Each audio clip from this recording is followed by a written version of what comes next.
Welcome to Chai and Cabins, where we talk all things entrepreneurship, short-term rentals, real estate, and business. My name is Rashmi, like don't rush me, and it's my pleasure to welcome you onto this podcast. I'm left-handed. No. Are you not? I thought you were. Left-handed. Well, good for you. Oh my God. I'm sore though. Is this good? Does this thing work? I'm going to start with a story about this thing right here. So we had a guest about 2 months ago.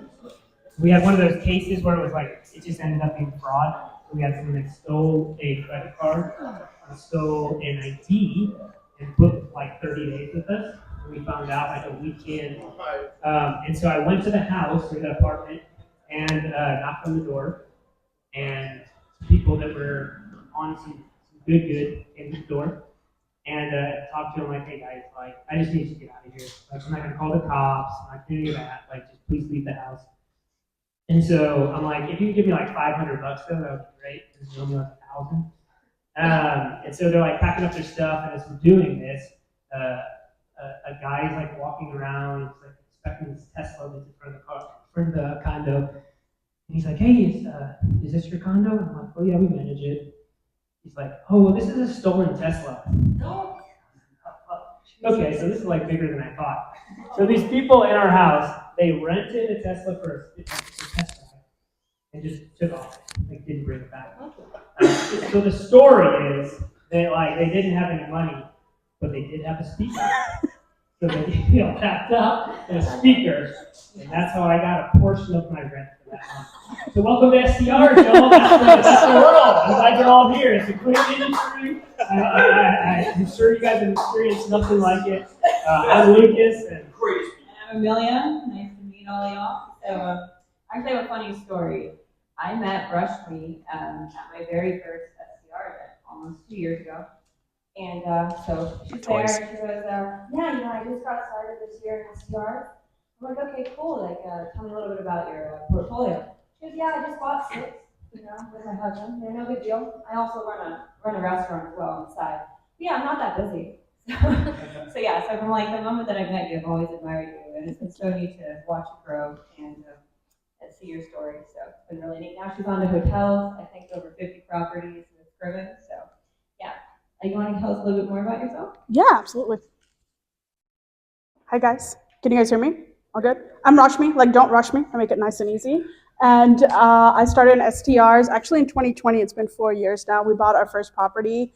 We thought what would take us 3 months to rehab, took us 8 months, way over budget. Don't ask my mom because she paid for it, which she's right there.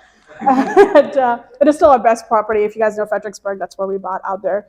We bought 3 out there. The goal was really clear to get financially free and to have time freedom.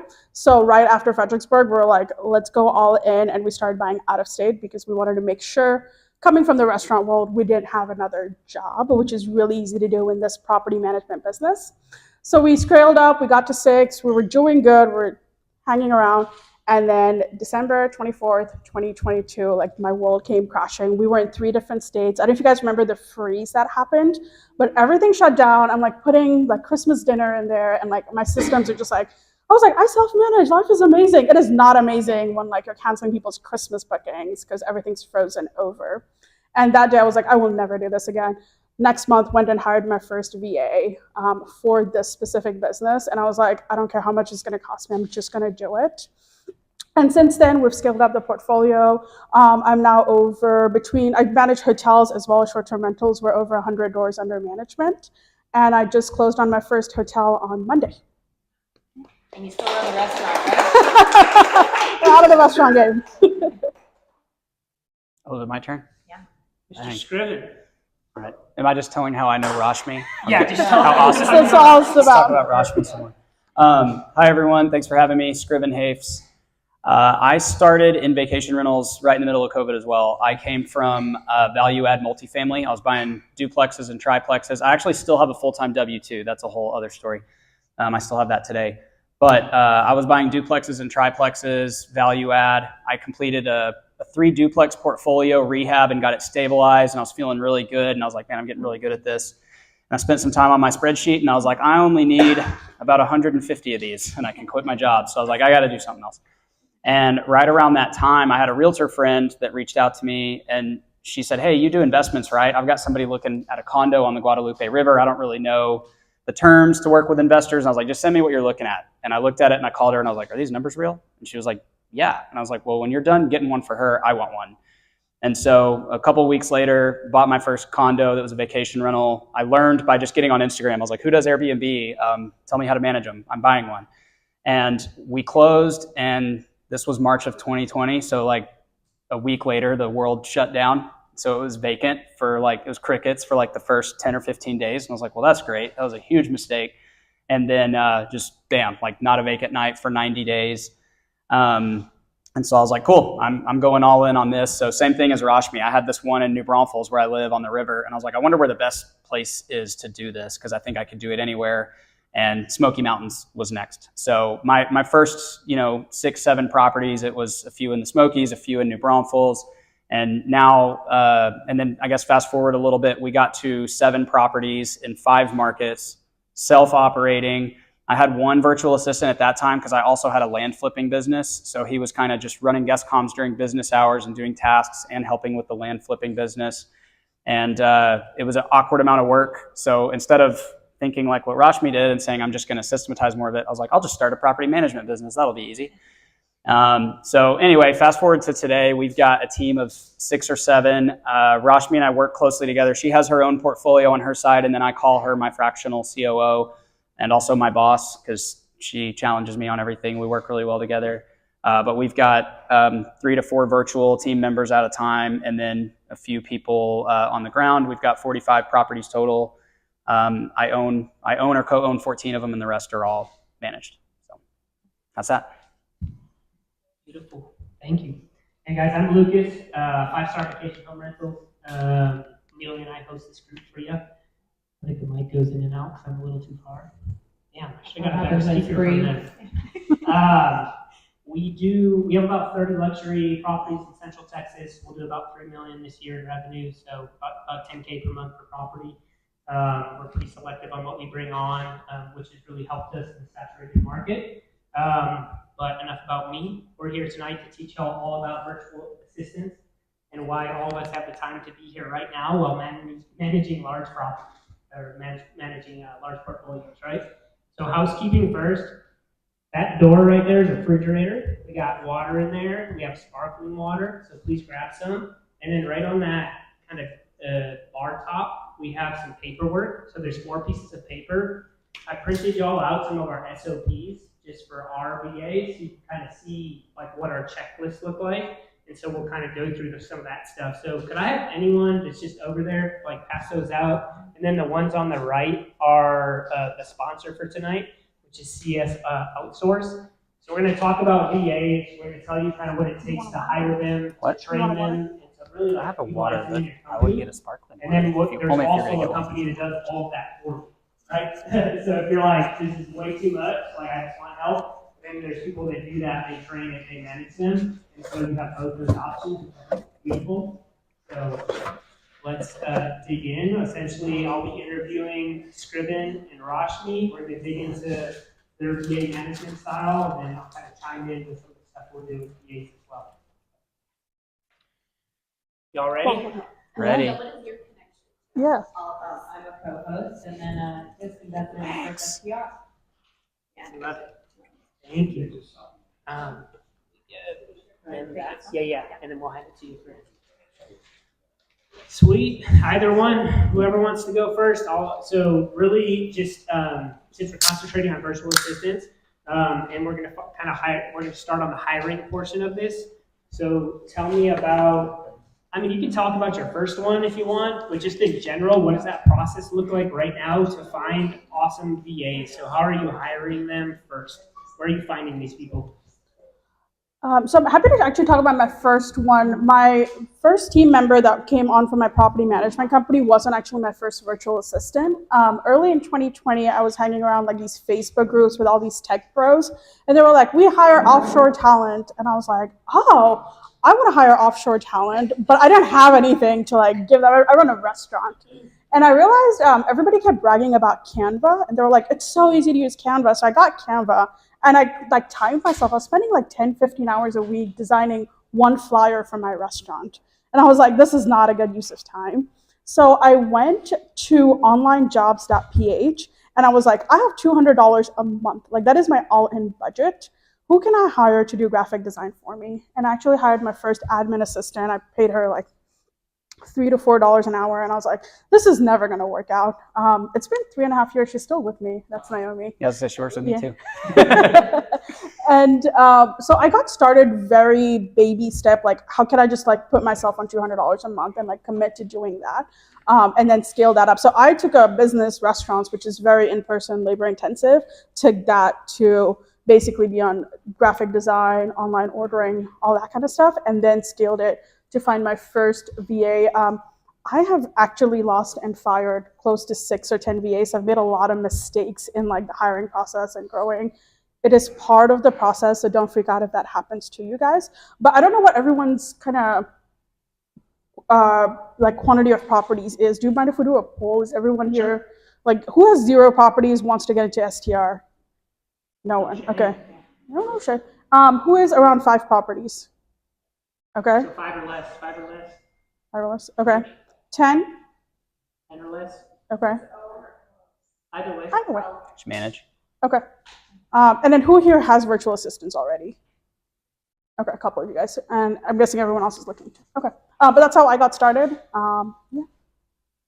Like me. Is it better without the mic? I don't know. You hear us? Yeah. You should, yeah, it's better. It's better without it? It is, yeah. We'll just go without it. Okay. I talk loud.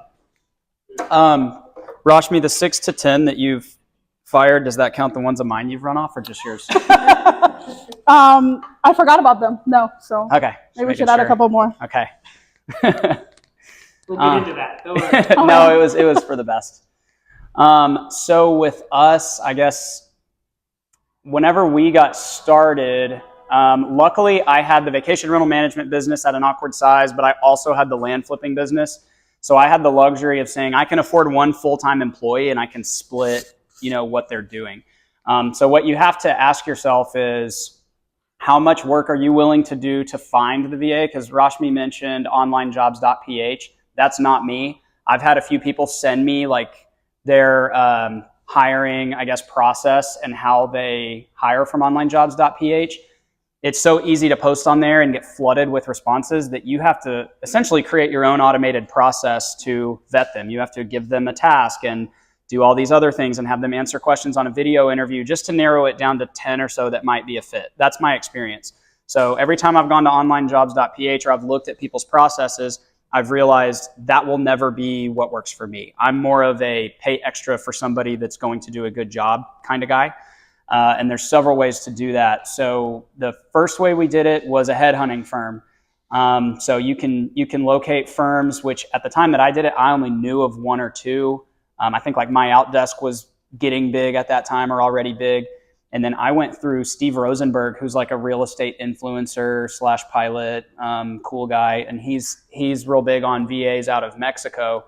And so I had them bringing me virtual assistants that had already had like disc profiles, background checks, video interviews.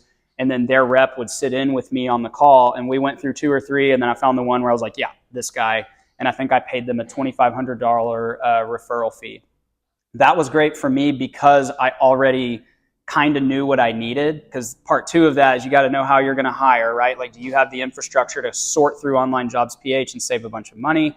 Or do you want to pay a headhunter where you only have to pay them once, but then you own everything about that VA? And that's nice because you're in charge of their pay scale, their vacation time, and all of that. And you can pay them a little bit less because you're not paying this company every single month, right? So that was the reason I chose to go that way. But if you're going to do that, you have to have the infrastructure to get them onboarded. And so I at least had the clarity at that point to choose that model because I knew that I was going to have my first one help with all of these tasks in the land business and all of these tasks in the vacation rental business. And so I was at least able to say, hey, I want somebody flexible and malleable that 6 months from now, I have no clue what they're going to be doing, but right now it's going to be this. And if you're going to do that, you have to have built out some sort of a manual or a lot of videos and processes and procedures, or have the bandwidth to be able to spend 3 to 4 hours screen sharing with this person the first few weeks, which is what I did. And then option 3 would be you're going to, and this is more of an option nowadays with like vacation rental management business. You have firms where they're like, we have people that are trained on Airbnb, hospitable. A lot of them have been Airbnb employees. You don't have to worry about creating an employee contract for them. We're going to give you that. The trade-off is you're going to pay a markup and you're going to pay us every month.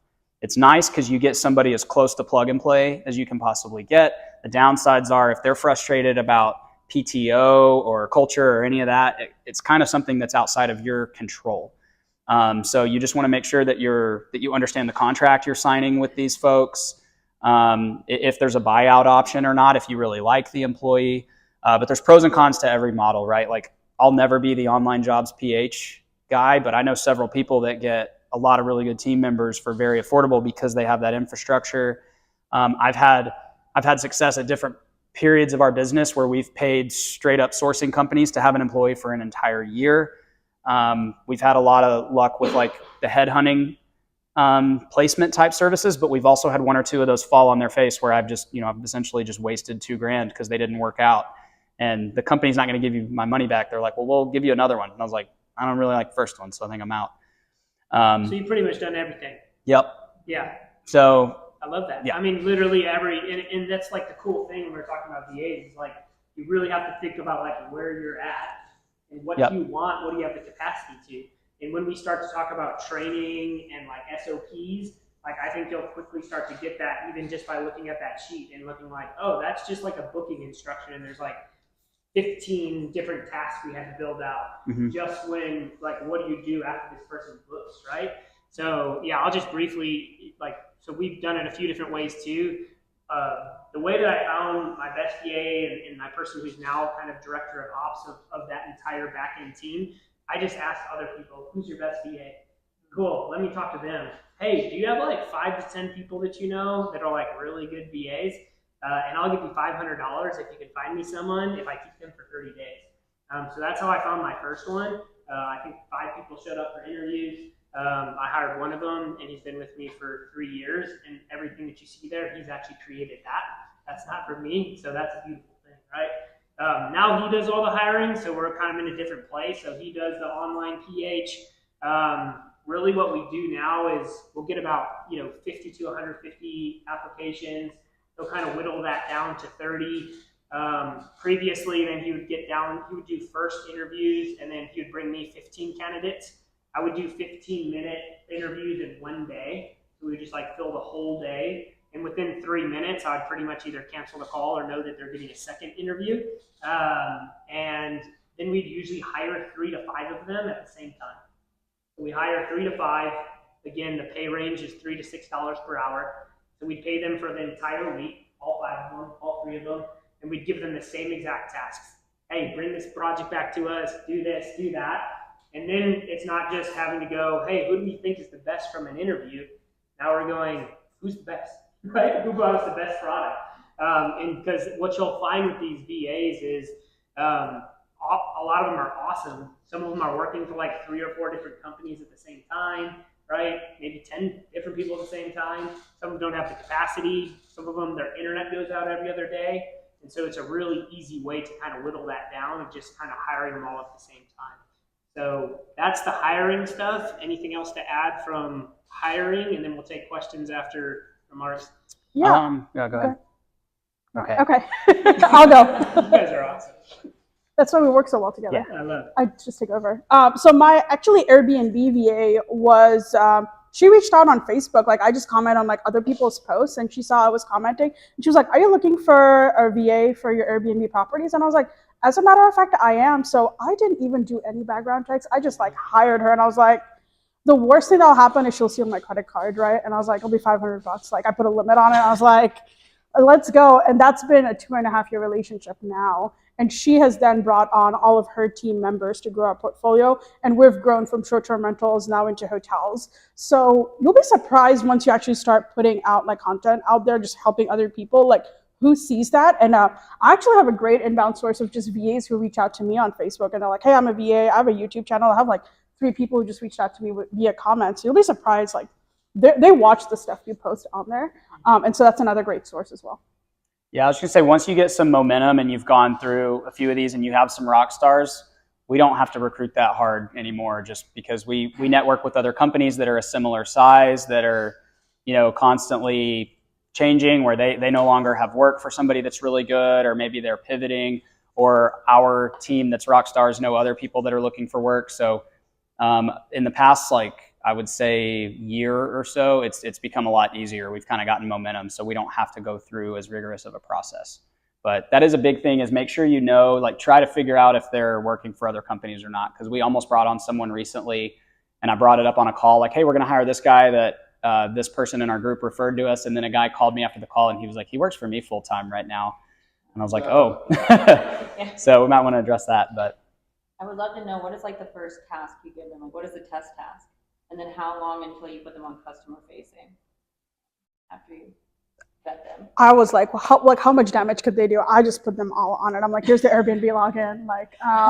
Yeah, I was, but you have to understand the position I was in. I was coming off of Christmas, with 6 properties. I was like, I need to be out of this thing. So Has that changed though? That was your first one, but what does that look like? Well, now my lead hires everyone else, and she's responsible for training them. And we have Loom videos, so it's changed now. It's her job to give the logins at this point. Yep. But at the first one, I was just I just need this off my plate. But the first thing we actually did was we use OwnerRes for a PMS, and she just had to go through all of the messages. And I actually had them build out my SOP, so I didn't spend any time building my SOPs. I had some level of structure, I had the Google Drive folders, I had photos, I had some structure, but I let my team build out the structure. Little things like my admin or my social media VA, she loves Asana. So I tried to put my management team on Asana, and it worked for 2 weeks, and they're like, we hate Asana, we love Monday.com. And I was like, I don't want to do any work anyway, so I'm like, we'll go with Monday. I still hate Monday.com. But we use it because I'm like, it's not about me, it's about my team. What do you need? Some VAs like to be paid in American dollars, some VAs like to be paid in pesos. So I'm like, I don't care. I want my life to be easy, and I don't want to do that much. So how can I build out my system? So we went to Monday.com, and they actually built out all of our boards on Monday.com, and I kind of give them the big architectural. So I'm like, this is what I want to see. Here's a Loom video, and then they go and build out. So the first thing I still even today do is have them go through every property, and I'm like, look at all the guest comm and whatever details we're missing. I'm like, build me your sheet, because that tells me if they have attention to detail. But that's also how they get to know every single property that you have. Y'all are roaring ahead into training already. We're in hiring. We're going ahead. I'm just kidding. No, that's awesome. Anything else on hiring or questions on hiring before we start getting into this awesome stuff that we're getting into right now? I'll just say the first task that I had my first VA do was, because I was still new, most of my stuff was on Airbnb, and I had 2 of them on Vrbo, but I had 4 or 5 listings. I had him create the Vrbo listings for everything, and kind of create some basic integrations of software that anyone could figure out, and write up a procedure on how he did it. That was the very first thing I had him do. Quick question: have any of you guys used Upwork or Get Magic? Yeah. Mm-hmm. Okay. Those are the ones that I've used, and they seem to be the best for hiring. It's super fast. Do you find it more pricey though? I always find it more expensive.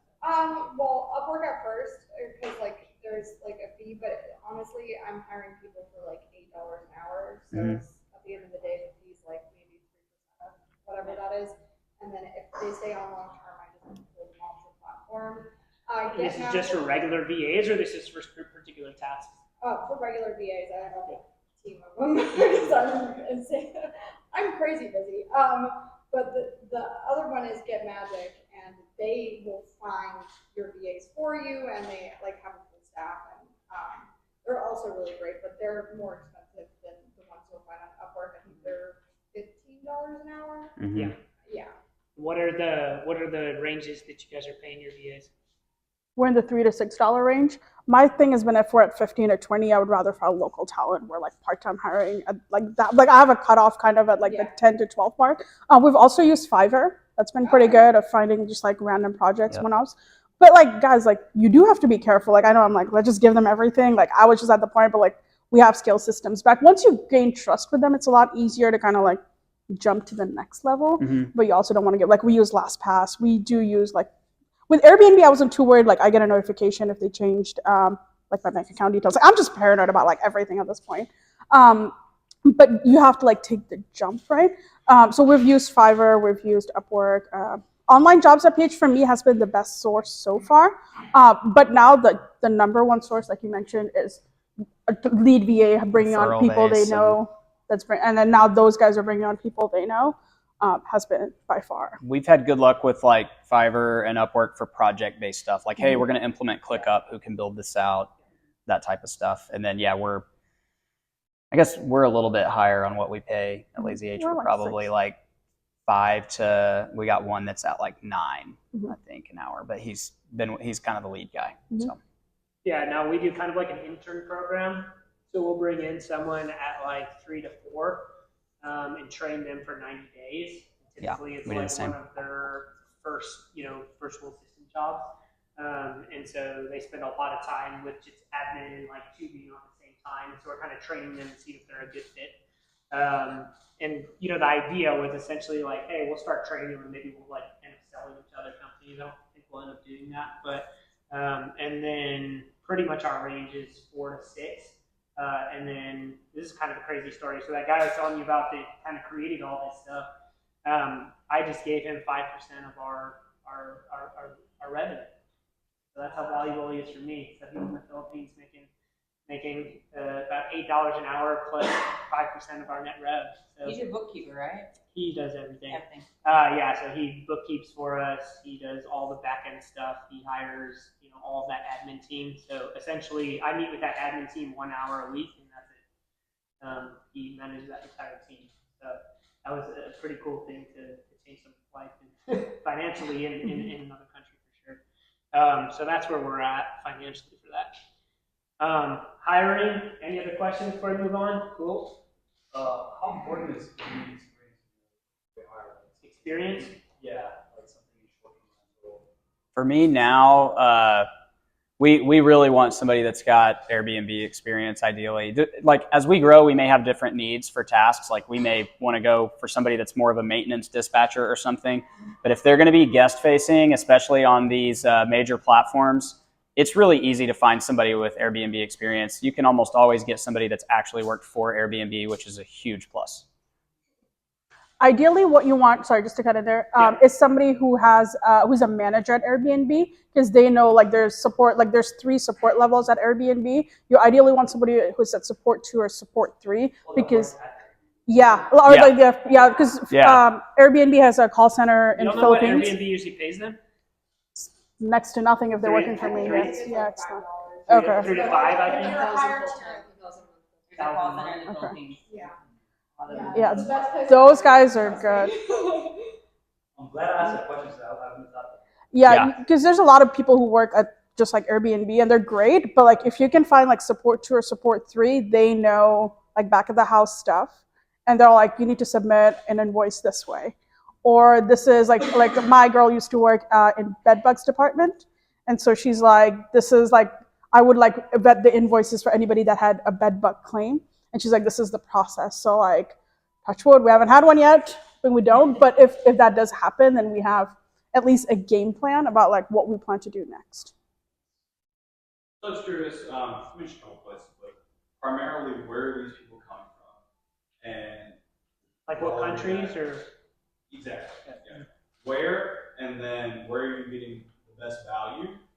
And then of those places, who are the easiest to onboard and like integrate into whatever you have going on? I can imagine there's some type of cultural barriers, right? So who's the easiest to slot into whatever system you have, assuming that you've got people from all over the world? Yeah, I'll take that. So my first one was from Mexico. He was extremely easy because their culture is pretty similar to American, and he worked for like call centers and collections departments and stuff like that, and his accent was minimal. Now everybody on our team is from the Philippines. I would say like for our industry, the Philippines is probably the best like honey hole of where to go, just because of how many Airbnb employees and like just the type of work that they're used to doing over there. We did work. It's also going to depend on who your preferred contractor is, on where you find your stuff. If you're finding them yourself, like I think Philippines is going to be the path of least resistance. But if you engage in some of these companies that are providing VAs to you, there's a chance that they're coming from like India or somewhere in the Middle East. And that's fine. In my personal experience, we've been able to find people from the Philippines that have minimal accents, which is helpful if they're going to be customer facing. And it's nice to have them all from either the same place, just so they culturally like jive and can communicate well, or at least like have a good understanding of like the way that American business and culture works, so that everybody can be on the same page. If you ever get like a dab of Eastern Europeans in there, it's hard to integrate. Yeah, you could. I mean, so like we did have somebody that was like, I guess Pakistani or something for a while, and like it kind of had some challenges. Like it was easier to just have our team mostly be from the Philippines, because they have their own channels as well where they're solving stuff, so that we don't have to be involved in every single message, and so that's helpful. It doesn't mean that it wouldn't be good to have people from all over, because again, as you grow, like the best accountants might be from somewhere, the best people that understand like maintenance and stuff like that might be from like Latin America, but the best like customer service people might be in the Philippines. So. But the last thing was the value. You felt like Oh. the Philippines was the best value. Yeah, I would say so. Like Mexico was great when I got started, but the price has gone up there. You know, it very quickly went from $8 an hour for somebody good to 15. So. And it wasn't as big of an industry in like Central South America, but I think that's really starting to explode, especially if some of these countries like Venezuela are really in a tough spot. They're in the same time zone, which can be really helpful. Yep. So like Matt's company, like the CS outsource that's on there, that's where a lot of his are getting sourced from now. It's like Bolivia, Venezuela, things like that. And again, you'll probably get a little bit less accent. So, I mean, and again, like there can be particulars with like what you're looking for and like what role you're looking for too. Yeah. And this is where like stereotypes kind of come in, right? But it's like true. They Like, speak Spanish to my dry cleaners. yeah. Yeah, that's a good point. That's Yeah. a huge one. You had one. Yeah, so 2 or 3 small questions. One is, how do you pay them? Actually, physically. We just PayPal. We do wise.com, put them on auto pay. Wise. Yeah, I like less work. So they get like quarterly bonuses and stuff that I'll manually do, but I set everyone up on wise.com. And as long as they can get an account and give me their username, it's going to tell me if it's going to go to them in pesos or American dollars or whatever. And I just type that conversion in one time and I put it on every other Friday. And then 2, have you found have you used them for graphics or social media or video editing type tasks? Yep. Yeah, I have one. She's been with me for 2 years, and she's at like $5 an hour. She does all the guest communications, and on her time that she has left, which is about 10 to 15 hours a week, she does all of our social media. So if you've ever followed 5 Stars, seen anything that we do, that's someone with 0 social media experience that I've bought training for, you know, and kind of made her into that role. So that's something when we get into this next section that I'll talk about is like, how can you find the strengths of these? And so they're not just sitting there in guest communications and you're like actually utilizing them the entire 40 hours that they're there. And it's exciting for them, right? Like just answering to guest communications can be really boring for anyone, right? And so we're empowering them and like creating bonuses around that and things like that. So I think there's a lot of opportunity with, hey, what are you interested in? What do you like? What do you want to learn? Do you want to do Facebook ads? Here's this training. I'll pay you $500 for it. You can bring this onto your next job. And so that's something I do in my company in general. Every employee, like I want to empower. Like I hope you leave our company in a better place with more skills. And we're happy to give that to you. And we're happy to give you more money as we grow too to keep you. But if you get to a point where it's not working, like move on and we'll do the same thing for someone else, right? But, so no complaints with guest communication. We, our team, local team always calls guests unless it's like past 10 p.m. So we are 90% of the time the ones that call them. So, but no complaints in terms of like guest messaging. Okay, so just like, standard type problems or Wi-Fi. Yeah, exactly. You still handle all the personal. Yeah, exactly. So my local team is first tier and I'll be last tier. So we're a little bit different, or at least I guess on my portfolio, Yeah. we're a little bit different. I stopped doing hourly because it was way too much to track on my end. So my graphics and my admin assistant is still hourly because that's just how we started off. And she gives me hours every week. And then we have a software that like takes photos of her screen while she's working because she has a flexible schedule. But for the Airbnb, we just went to salary right away. I didn't want to deal with like who works what time. I don't want to make people's schedules. I did that in the restaurant world. It is not fun. I don't really care about people's days off. So I just changed my model around to fit me. My Airbnb management team doesn't handle any of the graphic work. They don't do any design. They don't do any videos.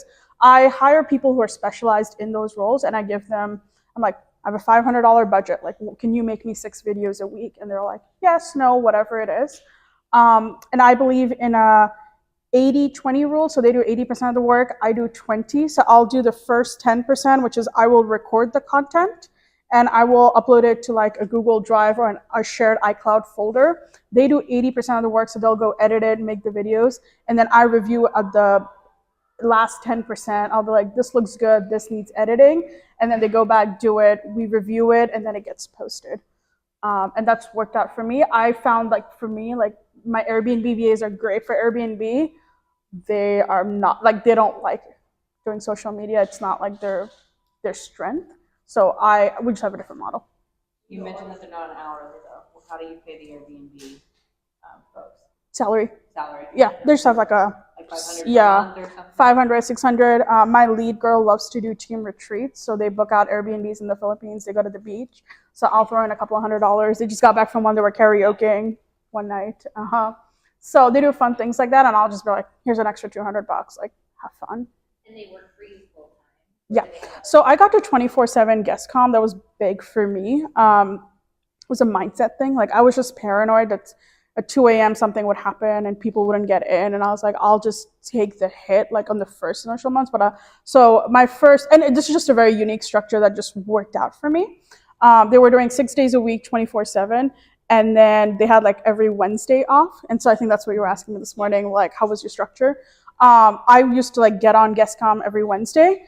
Once you stop doing guest comm, you almost forget how to respond to people. So I was just getting annoyed and like replying back like, did you not read the manual? And I was, yeah, I was not. There was a moment in there, and my team would get back on, and they were like, what did you do? And I was like, I need to be off. And they're like, can you just pay us like a few $100 extra, and we'll just go to 7 days a week. And they bought on a third VA, and then I was really losing money. So then I was like, okay, like now I've got to go grow. But it got me out of the thing. So like I logged out of the Airbnb app. I got anxiety like straight up from like the thing on like Friday night, because my restaurant was busy. Friday night is big at restaurants. Then I had all of these people being like, I can't get into the door. There's a hair on the sheet, blah, blah, blah, blah, blah. And I was like, I can't do this anymore, man. Like, oh my God. If you can't get in the door, how do you know there's a hair in the sheet? 24/7 though. I just want, before we move on. Yeah. How did you get them to work around the clock? They pitched me. I mean, I didn't. And they decided the schedule. Yeah, so I still even today do not make schedules for my kind of team, like the hotels and this. I have a very unique structure where I pay my lead VA and she then pays everybody else out. It's very unique to me, but it does work. And then the social media accounting is all separate, and they're kind of on the same wise, and everybody gets paid out every week. That's actually been big for us, like paying out weekly. We do that even at my restaurant. Like, people like getting paid more frequently. So we've hired a lot of talent that way. Question. You mentioned culture with like VAs. They all know each other? Mine do. They all live in Manila. So this is something I ask. I'm like, where do you live? How good is the internet? And what happens? Before they know each other now. They knew each other from working from Airbnb. They all worked in the same blog, and like I guess I just picked up the whole row. Yeah. Well, would you assume then if you find one and then you find one later on that like probably know each other through the Airbnb channels, or is it? It's a pretty big company. I think that's pretty rare. Like, Yeah. I mean, like, we ended up like, Get along. what's that? Like you had mentioned that like the guy from Pakistan didn't get along with the other VAs because they were not communicating well on the platform, or was it like? Yeah, it's not so much that they didn't get along. It's just like these like, since these guys are all from at least like the same country, like they just kind of know how to communicate. Whereas like you have a group of Americans and then a group of people from the Philippines, and then you throw in somebody from a totally different culture. It just caused a lot of confusion. Yeah. They're talking to each other in the service of what you need to do. Yeah, but whenever we had like a guy from Mexico working with the people from the Philippines, like it was actually fine. So Let's do two more. I'm just curious with the 24/7 because you mentioned their like flexible schedule as well. Or does your lead VA structure it so that, you know, this person is 7 a.m. to this time and so forth, so that there's always someone on? Exactly. And I've told my VAs, like, again, like when I like started doing this, like I just wanted to get off, and I was like, I don't care if you go to the grocery store, I don't care if you're out doing things, as long as you're doing what I do, which is just answering the messages. Like I want all messages answered within 15 minutes. I don't use Guesty. I know Guesty has a feature where you can track that. I didn't have that. But what I do have is if you can do this on any phone, but on an iPhone, you can put it like so the notification shows up only if you like push up on the screen. So I would like check every like 30 minutes when I first started. And if they didn't respond within 15 minutes, I'd be like, hey, like I need somebody on. So the only thing they're doing is guest comms? They were at that point. Yeah. And then she told me, my lead, which was like, I want to grow with your company. I want to be like, this is who I want to work for. So will you let me do other things? And I was like, sure. Like, what do you want to do? And she was like, I want to be, so the other cool thing, which we have talked about in hiring, was my VA used to work for other property managers in Australia, in Phoenix. So she had experience working for a property management company. So she brought a lot of experience. When I had 6 properties, I didn't have the system or the structure. She's like, this is how we built out the Monday board. This is how we do reservation audits. This is how I do XYZ. So she's like a talent for me. Like she knows a lot more than I do. Even today when we're in the hotel game, she knows how to get this listed on booking.com. I still can't even log into booking.com. So yeah, it is a nightmare. Try Agoda. That is awful. I think we have more process questions, but I don't want to mess up your flow. So Yeah, let's do one more hirings and then go ahead, Glenn. How many VAs, how many VAs like cover, let's say for 1 unit, and then for Airbnb, I'll say you have a bunch of different rooms. How many VAs do you need actually to cover all of the? If you want 24/7, 365 for just 1 unit? 1 unit versus like, let's say you have 100. Oh, I get what you're saying. How do you scale? Yeah, I mean, if I had 1 unit, I personally like wouldn't do 24/7 because it just wouldn't make sense. I probably until like even 10. Yeah, 10. Like you could get that going. But typically that takes about, you know, depending on how much they want to work. If you look at those hours, I think that's like 4 to 5. It's definitely 4. Full-time staff if you want 24/7. Mm-hmm. Unless you have people that are just willing to, you can kind of negotiate like, hey, you can do whatever you want. If it's just guest comms, you can get people that have like other properties and things like that, and so they're like on for you for responses, but like it's not their full-time job too. And that's why there's so many options as you see like how to do this. There's literally like you just got to figure out your goals and what you want. I personally don't let anyone else work for another company while they're working for me. That's just a rule we've made. But a lot of people have been successful hiring people that are working for like 3 or 4 because they're able to bring all the systems from other companies into their own. You know, and they might be, you know, much more willing to work like a 12 or 14-hour shift, making $3 or $4 an hour because they're doing 4 at the same time. So all sorts of different ways you can go about it. Well, we're going to move on to training, but if it has to do with that, then we're going to bring you back in. Does that sound good? Cool.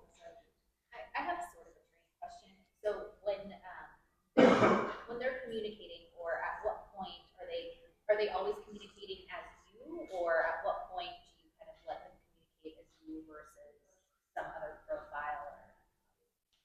Yeah, so we use Google Workspace, and so they have an email for them, and they have a Cohost account, and so they're added as co-hosts on all of my listings.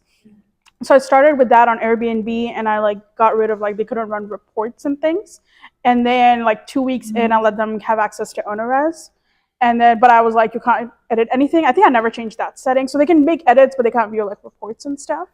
I've always let somebody else, like they're a co-host basically on the account.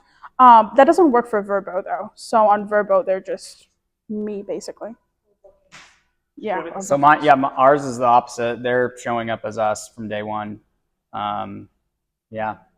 Same. Cut and dry. Yeah. Yep. They act like us until we have to call them or do whatever. Yeah, I was at an event. I was at a thing yesterday. We had somebody shooting a commercial at one of our houses, and the lady there was like, "I've been talking to Marilyn, and that's my wife." She's like, "She's so sweet." I was like, "You've been talking to John," and yes, he is. But yeah. So with all of them kind of you? Like, how do you keep that wording cohesive? How do you keep it, you know, what I've found every once in a while when we first hire is we get a lot of maybe British terms or whatever it might be that just feels a little wonky. So is there anything you do to kind of? Yeah, that's really hard. That's kind of like a control issue that like, so we have prompts for sure. There were some very weird phrases that were coming up like when we first hired people. That's kind of part of the culture, and like we have a bunch of different prompts. So I mean, for every question, we probably have an answer for it in our glossary somewhere. So they start to learn it. I'm very informal with my guests because it's Lucas and Nicole, and so hey, how y'all doing? You know, like, and so that's how we talk with our guests. And they were very, hello, sir. We'd like, you know, and so it was very, very different. But, you know, at the end of the day, it's like, it doesn't really matter. I think it's like, you know, when you step back and you like look at it, it's like one person said yes, sir, and one person said y'all, like y'all.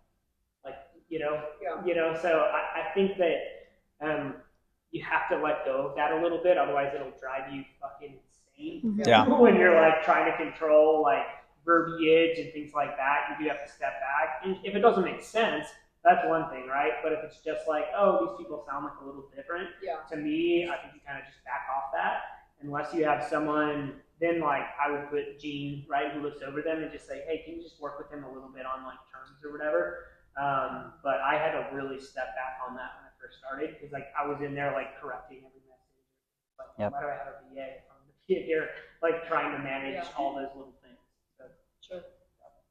Cool. So training. So we've all done it a certain way, but some of these people don't have VAs. So like if you are starting today, knowing your processes, how would you go about? So we've hired someone, we've brought them on. Like what does the first, you know, week to 30 days look like to get them trained into your system? You have zero, let's just say you have zero systems set up for them so far. So you're starting from scratch. How would you start? If I were starting over again today, hiring my first VA, how would I start? Like, how would you? What would that training schedule look like for them? Yeah. For the first, 7 to 30 days. Yeah. So first of all, I would make sure that whoever I hired has the personality type that they're going to be willing to log everything we're doing and actually create that manual, because that's not a strength of mine. I would take more time reflecting and thinking about what all I want them to do, and at least having that in a bullet list. And I would do a lot of like screen share and hands-on, but I would make sure that they have the skill set to actually document that stuff and create the SOP that we can then build off of. Because that's a mistake that I made with my first VA. Like, he was really good and very adaptable, and that's what made him so strong, because I needed him to do 10 or 15 things, but he also wasn't great at like creating the process for the next person up. So that's one thought, I guess. Yeah, for me, first thing, get them a Google Workspace email so that you have the content, but if they leave, everything's on your, like, I would like to have control. I pay for the LastPass so I can share all of the passwords without them actually seeing the password. Monday.com, Asana, it doesn't matter what software you have on the back end, you just need something. Obviously, I want them to have a good input in it, but at the end of the day, it's kind of like what I like. The Monday was the first time I just went with her, and I was like, I hope she stays because I hate Monday. And then screen sharing was like, I just sat there for like 8 hours, and I was like, this is how you do this, this is how you do this. And then I would be like, hey, I guess like asked a message. So I asked them to take a screenshot of what the guest said, type in their response. So we used WhatsApp for the longest time until we moved over to Slack. So on WhatsApp, like, put in your response. I would look over the response. I'm like, this looks good. You can send it. Or like I would just do a thumbs up. And then we started training that way. And then it got better. And then I have them always make the property DNA. So I'm like, go through the last 6 months of GuestCom. And now you create each file per property and you start deep diving. So that's exactly how I would do it. That's awesome. How do you even get to that point, like the list of like what you want them to do, right? Did you have to have like a couple days to yourself and like put up sticky notes to kind of, no, I made them do it. So they created their daily task list. So the way you have it on yours, where you have this. So I had them create it. I was like, oh, like when you log in, like what is the first thing you do? And so like I didn't realize this intuitively, but I was like, I was checking Airbnb messages. That's still the first thing I do when I wake up today. Ooh. And so I was like, yeah. Oh. And so I don't even know how to get into my Airbnb. And so I was like, okay, like log into Airbnb, make sure all the cameras are up, make sure at 12 p.m. we're checking the door locks to make sure the cleaners are gone. But they've changed. But I started with them. And then I was like, oh, like we totally forgot to pay this cleaner. So that was one thing where I was like missing invoices left and right, which is not how I like to run my companies. So I moved all the invoices. So I have a thing set up in my email which forwards all the emails over to their email that are Airbnb, and so now like my team pays all of the invoices once a week. But we have a meeting every Monday where we go through all pending invoices on the Monday board. I go approved, and then they make the payments for all of them. But all of that got built like 6-8 months into it, like right off the bat. And you were like, I don't know, just answer people and don't mess it up. I guess to build on that, like you have to create a trackable daily list of things that they are reporting back. So like you have to have things they do at check-in that are trackable, whether it's in a Google Sheet, whether it's in Asana Monday. We use ClickUp currently, it doesn't matter.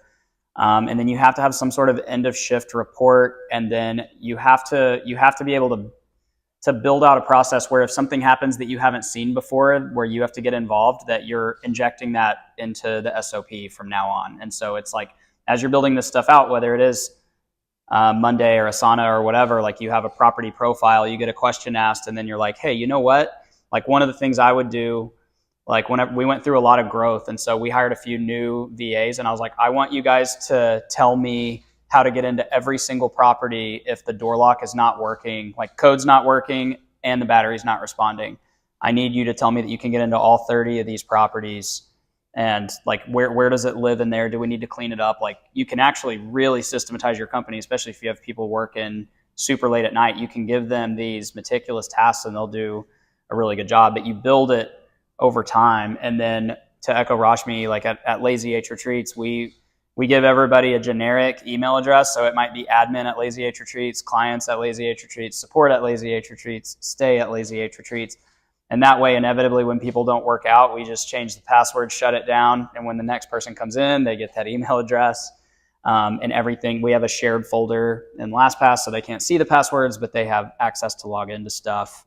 So that's a good thing to build out as well. But you don't want to give everyone, like we learned that when we had like 2 VAs in a row that we fired, and we're like, oh, I have Tiffany at Lazy H Retreats now. I got to do something with this email, so I got to like change it. Yeah. So that's just one little trick we've learned as well. And what just to start, so my first VA, I think we had like 8 to 10 properties, and his first like 30 days, all he did was dig through the history in the last year of every single message that I sent to guests, and he just made an entire glossary of all of those responses.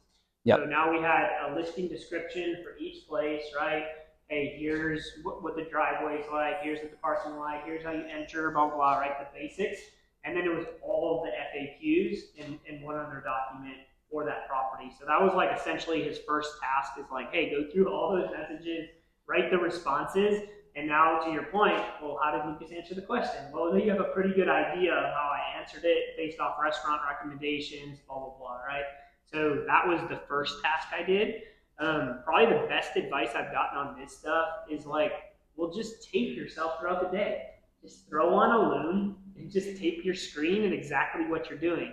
I never took that advice, but it's probably the best advice. Luckily, I had a VA that was so awesome at creating all these SOPs for me, that worked out. But if I was starting today and I didn't have that, that's 100% what I would do. I would take my 8-hour day, I'd throw on Loom, and I would just talk through everything that I'm doing. I'm logging on Airbnb, I'm doing this, I'm checking messages here, here's how I go to this screen. And you're sharing a screen at the same time that you're doing a video, and you're popping that in a Google folder. Super, super easy way to train people, right? Cool. Go ahead. So when you have multiple VAs, so right now we have one that's 7 a.m. to 3 p.m. and a 3 p.m. to midnight Monday through Friday, and we're bringing in a couple more so I can fire myself on the weekend as well. But what I'm finding, this is new for us having this structure, what I'm finding is, like maybe we were knee deep in a plumbing issue with, the morning VA, and then it's not finished. And so is there some sort of handoff so that you can catch up the person that's coming in at 3, has never heard of what the hell's going on? So that, like, is there some sort of structure you're using to kind of create that sort of handoff? Mm-hmm. Or yeah, we do an hour overlap. Okay. So the last shift is always an hour. rather than spend it to each other, hopefully chat, they love each other, they're like family. So, and then at that same time, they're catching up. Here's all the stuff I have to finish. Here's this thing going on with this guest. And a lot of that comes down to like, they're starting their opening tasks while they're doing that. And so they're able to communicate with that person, while that's going on. So. Yeah, same. We had a shift overlap for everybody. We're using ClickUp, a combination of ClickUp, which it could be Trello, could be Monday, could be Asana, it doesn't matter. But we have a maintenance board and a ticket system. And you're always going to create a ticket, but also the end of shift report has got several items they're going to cover. So the end of shift report is going to cover that, like, hey, this is happening and is unresolved at this property. There's a ticket created. Jana, please work on this. And so we've got that living, breathing board. And then it's also like the end of shift report is honestly for us. Like they've already talked about it during the overlap and it's already on the board. That's like the one involvement I still have is I read the end of shift reports just to see what maintenance stuff's going on, see if there were any, they tell us how many reviews came in, how many stars they were, what they're doing if it was less than 5, but it's all also living in ClickUp the whole time. One of the things we implemented over at Lazy H was at 4 p.m. we started doing daily calls with Chelsea, who was the ops manager for Lazy H. What we started realizing was the VAs were handing tasks off to each other, but both of them didn't understand what the actual problem was. So for example, my VAs have told me they didn't know what HVAC systems were. They're like, what is that? And I was like, no one asked me, or like didn't ask me like what a hot tub was, or like little things that are like completely normal. And they're like, oh, you mean like an AC? They're like, well, like I have a fan. So like it's hard to like communicate like these like plumbing issues. I don't understand plumbing, so they obviously are not. So we were having just like communication gaps.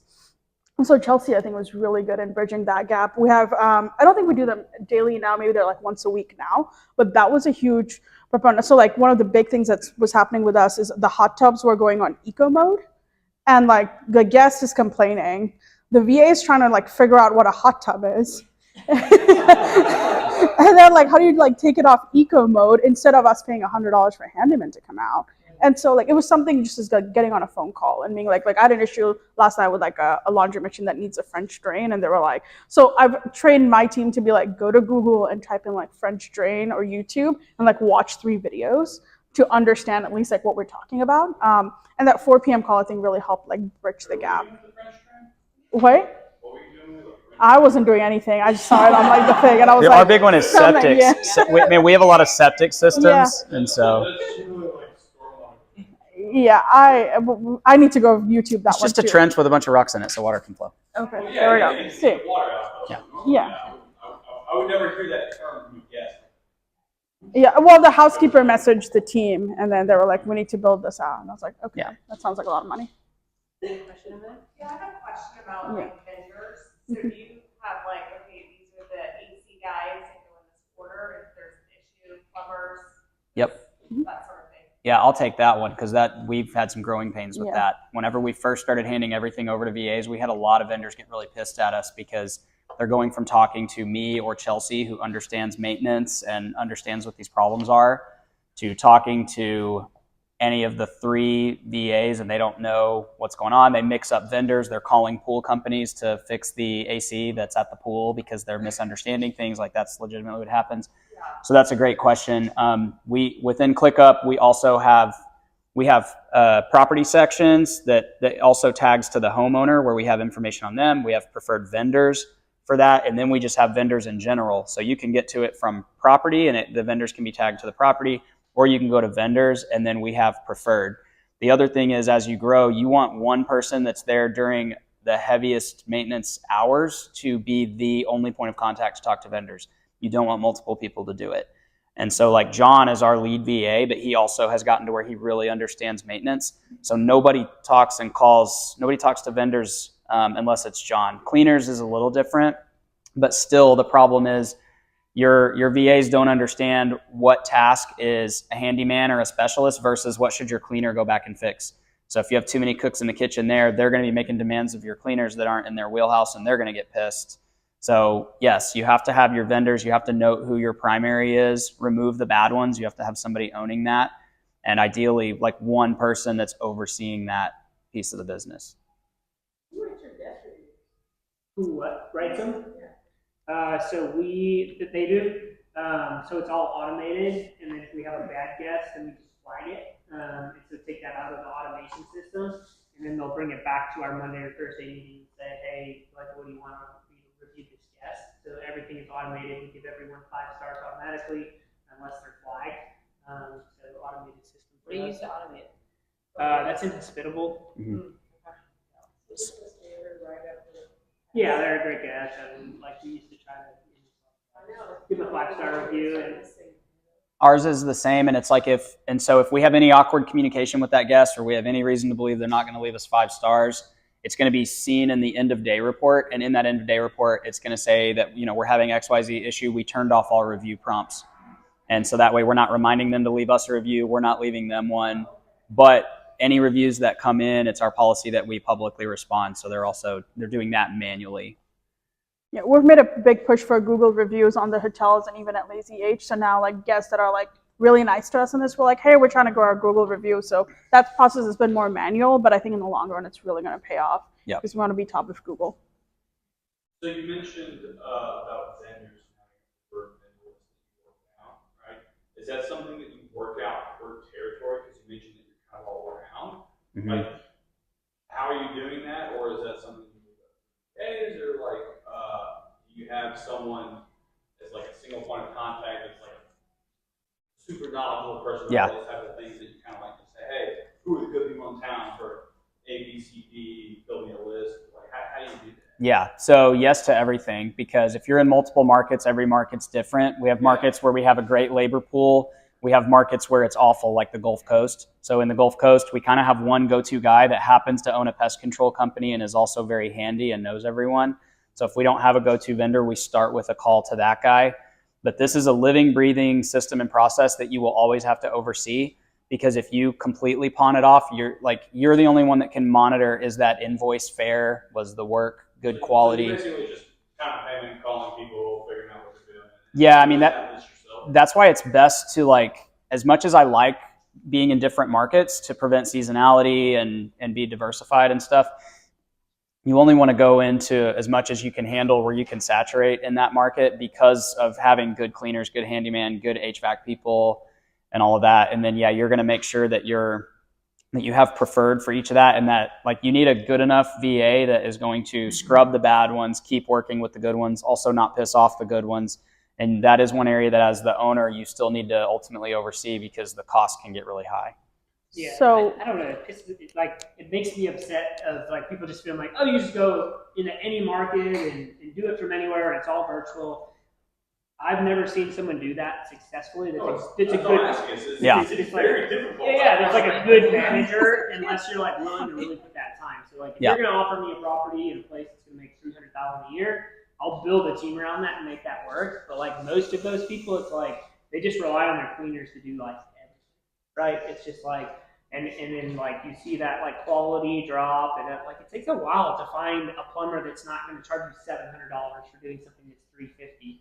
And it's like, well, who feels that, right? It's always going to be that owner that's feeling that on the back end, and that's why the PMs don't really care. It's like you're downstream of everything. Yeah, and so I can manage in every market, no question. I mean, I could have 1,000 properties by now, but like I couldn't keep the quality the same, and I think that's like we all want that quality to be really great and expect a lot from ourselves. So because of that, then we're having to do all this homework of like not just calling like the plumber that comes up on #1 on Google.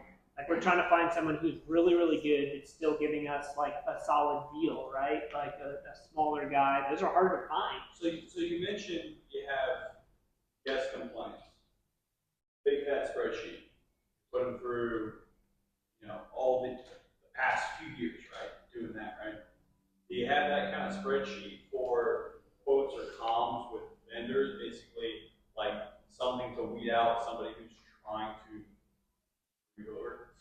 We don't do any, our VAs don't handle any of that stuff, so that's still our local team. I'm just saying documentation. But Yeah. we do. Ours is process driven. So our process, the contract we make our owners sign is that if we feel in good faith or have a quote that we can resolve an issue for $150 or less, you're letting us handle that. If it's above that, we're only going to do it if it's after hours and we can't reach you, or we deem it necessary for the property for either the integrity of your property or safety. Communicating with them. Yeah, so that way, Yeah, and so ultimately, my other two VAs that aren't the lead maintenance people, they're mostly there after hours, and so they are trained to, if this is something that's not going to affect the stay and it's not something major, they're going to tag it and let John handle it, or get with Chelsea if it's after hours and escalate it.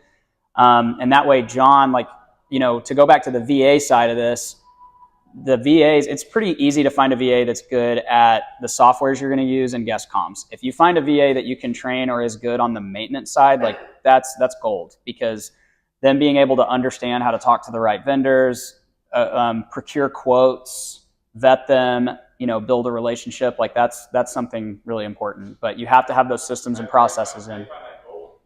You hire a lot of VAs and you elevate the rock stars, I go a little bit different. So the way I've done it, which I didn't realize other people did it differently, I live in a lot of Facebook groups, and so I'd only help manage in the Texas Hill Country, but I've personally bought in 5 different states, and we operate in 5 different states for my personal portfolio. So I live in every Facebook group there is, and my graphic designer and my admin VA, she has access to my personal Facebook, and so I have a habit of just saving threads.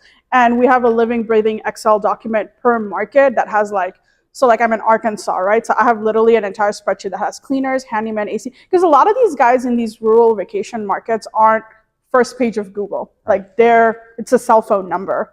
I hope this works. So we have the thread, and so there's a document basically that has their number, but it also has who referenced them and literally the link to their Facebook profile. So if I need to use a vendor, I'll message the Facebook profile and be like, hey, I saw you recommended this plumber.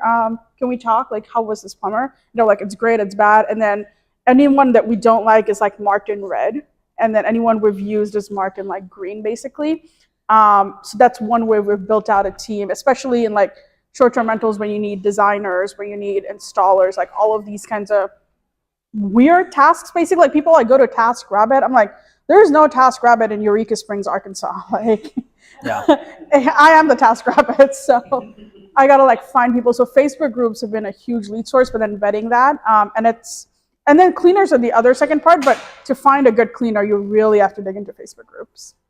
So you said find a good cleaners are the cleaners referring vendors and stuff to you, or people referring cleaners? Oh yeah. Both, yeah. I talk to investors in that market. The first call, if I'm buying in a market, is the top 5 investors in that market. I'm like, hey, I saw you have a vacation rental. Can we talk? Can I buy you a coffee? And I'm like, how's your property doing? Who's your cleaner? Who's your handyman?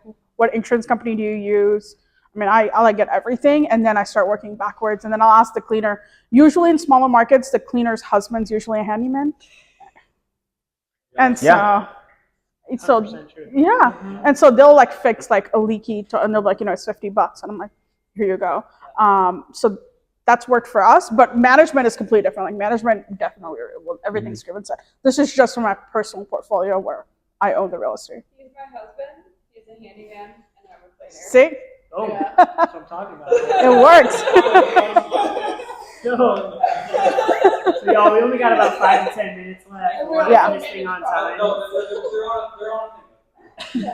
on. So I just want to point y'all to this really quick. This is just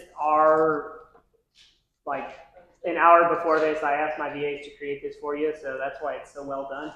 So I apologize for that.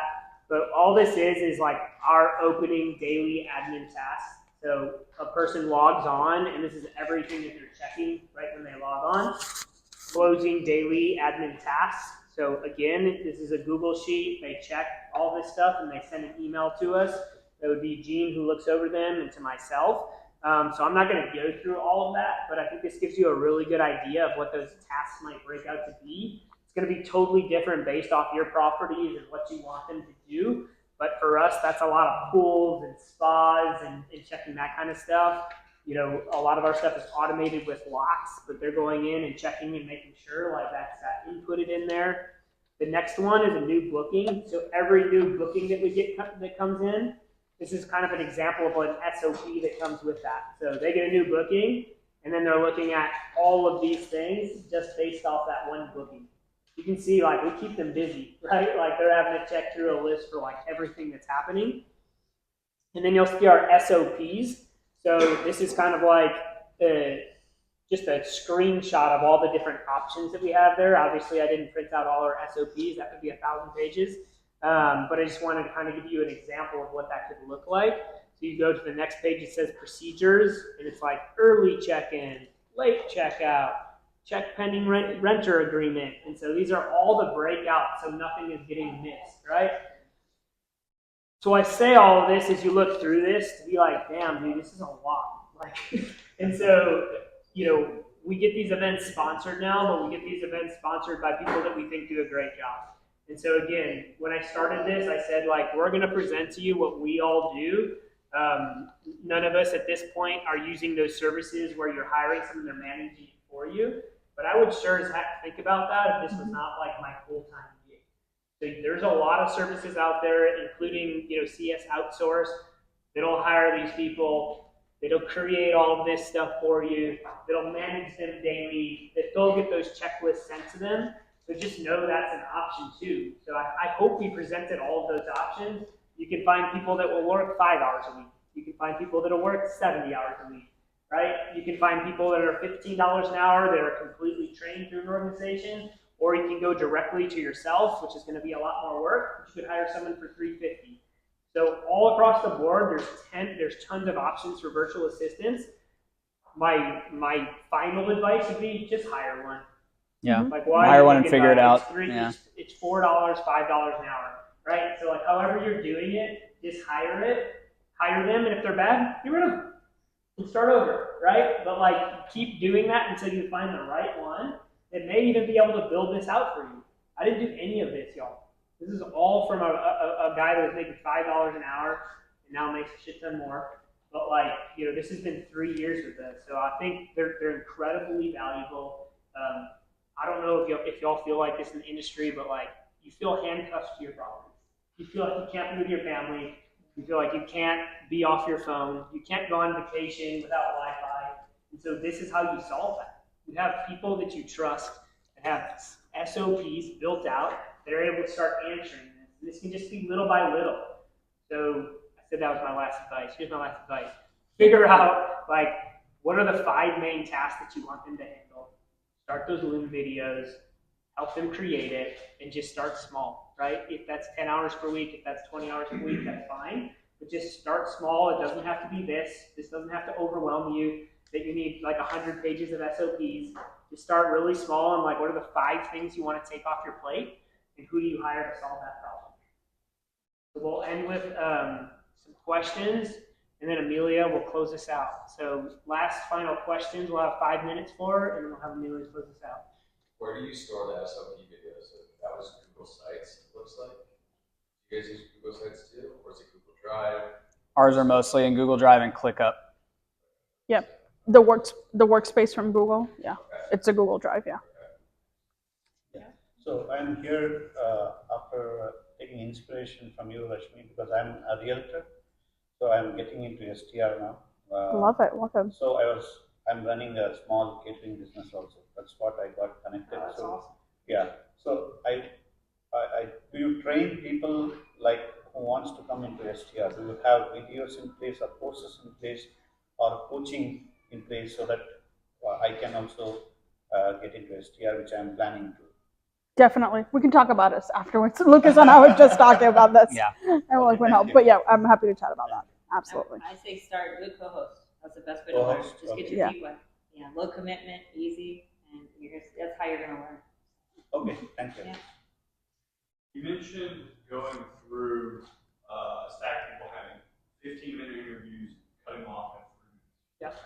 Like, what would you say are maybe like top 3 criteria, like really like actually interviewing someone to figure out whether or not, up or down, right? Like, I have them do a few tasks. So I ask them to share their screen, and I'm like, hey, find me the best Mexican restaurant in this area. So I'd have them do that, and then I'd have them, hey, let's not talk at all. I'm going to type to you, and here's my problem, and then just write back to me like you're like I'm the guest, right? So I'm like, hey, you know, I'm here at the house, I'm locked out. Yep, and so, you know, and I'm watching them if they're responding or fumbling around, and then a lot of it is going to be English, right? Like how proficient are they in that? And like a lot of times, again, I don't try to figure out too much more of them because I'm hiring 5 of them. So like, I just rather do that. Well, no, that's a good baseline test. Yeah. Search engine test, problem solution test. Yep. So yeah, so we do those 2, and then I do like a phone call where I'm like, okay, now I'm the guest and you're talking to me, and here's my problem, and I'm gonna be really rude to you, so let's see how you respond. And be like, hey, like, why do you have? Airbnb guests are never rude. Yeah. That's I can tell you're in the industry.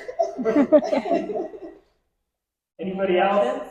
I got one. If y'all are hiring your first VA today, what would be your top 3 tasks you would ask them to handle? Yes, communications. Like build it. Like, what do you do for locks? Do you do that manually, or is that all automated? Somewhat automated, something. Yeah, so I'd have them do the locks. I'd have guest communications, and then I'd have them watch my cameras to make sure there's no parties happening. That's me. Yeah, it would be guest communication. I would create a criteria for listing audits and some really basic stuff like that's easy where they can't screw things up, like moving a couple of pictures around in my top 5 or little things that help the algorithm. And then kind of like what they said, I would have them read back through a lot of the communications and create FAQ documents about the properties. Yeah, and then I would also like one thing to reflect on would be like, what would it look like if it was just so well built out from a process standpoint? Because then you'll start brainstorming and create a list. Like somebody would be checking at noon on every day that there's a checkout to look at the lock and make sure the cleaners have made entry. I would be looking at this on dates that there's a check-in. And so you can really throttle the quality by just having somebody stay on that because they're on the computer and they can send messages and stuff. Yep, exactly what they said. The only thing I would change is the cameras. We check for pets. Like when people are checking in, we'll try to like go for that. And if they brought a pet and didn't pay, I'm like, let's collect that pet fee because that affects my bottom line. I have one last question. Have you seen it make a direct impact in increasing revenue? Yes, 100%. You can just scale so much faster. But honestly, like I don't have to answer it. Like my time is a little bit more valuable than answering what's the Wi-Fi code or whatever it is. Yeah. For sure. Yeah, for sure. And just to answer that, like as you build this and as you build it better, like to Scriven's point is like, one of our tasks every day is to go in, change our listing around, right? Do things for SEO algorithms. So all of that stuff is then going to help revenue go up. So some of those larger tasks I haven't handed over, like revenue management, but other people use revenue management companies for $40 a month. So, I mean, there's all sorts of places out there, and as you scale, you just start realizing, like, you can't do it all, right? Yeah. So, and every person's going to be different. Like, we have very similar business models, and yet you heard, like, we all have our VAs doing different things in different ways, and there's 100 ways to do that always in business. But I think there's no question that it's going to help your revenue and more get your life back, right? Which is important because most of us are either trying to leave a job to do this stuff or we already have. And I know that was like me when I first got into it. I was like, I left because I had one bad boss and then I had 15 bad bosses. I'm like, what the fuck did I do? Like, I'm more stressed out doing this. And so it was going back and having to redo all that, fire all my bad owners, put people in place to kind of take some of the stuff away. Yeah, I'll just add one thing to that. Like we're not perfect by any means, but I would say there's really only 2 to 3 things that like I take ownership of in our business. Like I could not tell you the last time I've talked to a guest, that I've messed with a listing, that I've gotten into any of the platforms. I oversee pricing, but even by overseeing pricing of 40 something properties, we outsource some of the pricing to a contractor, but one of our VAs is trained enough where every day Rashmi's given him metrics. Anything that meets these 2 criteria, it goes on the this property needs love list, and you send that in an email once a week. So if its occupancy is less than this in the next 14 days, like that's where we get aggressive and I'll get in and oversee it. So like the only few things I have left are a little tiny bit of revenue management, like probably an hour a week. That's including like researching and doing reports, and then signing clients. Like that's, and I'm working on getting out of owner communications. Like that's the other thing that I'm working on offboarding. But as soon as I'll still sign clients, but they won't have my direct, like it's all going to go through one of my VA's emails, and she's setting up the Zoom stuff. So they won't have my cell phone. They won't have my email address. For all intents and purposes, I'm a business development or a sales guy, and like I won't be able to be contacted. So those are like the last 2 things I'm running on 45 properties. You got to remember, he still has a W-2. Yeah. He's running this entire portfolio, so you know. So I pay extra so I can do less. That's why Lucas's business makes money. I want to give a last thank you to our sponsors. So it's CS Outsource. They do help you hire VAs end to end. They'll help you get set up. So please check them out. They do free consultations and they have different tiers. So we do have a flyer for them over there. Bookkeeping for them, y'all. If you're struggling with bookkeeping, that is like one of the most affordable ways to do it. Is get a VA that's like partial for you, and they can do all your bookkeeping for you. So if there's nothing else, like that is a massive part of the like that I didn't want a part of. So that's a huge recommendation. It's something that they really excel in. Yeah. And then we're just grateful for all of you. Like, if you don't have a VA already, I hope this inspired you to go do it. So I'm definitely going to go try it. And then for everyone that already has VAs, I hope it gave you some positive things that you can do to improve the experience. And then I thought it'd be good to take a group photo. So we've never had a professional Can we group go photo. to the pool, to the rooftop? Yeah, let's do it. Yeah, let's do it. Want your mic back? Yeah. That's $20, dude. Thank you.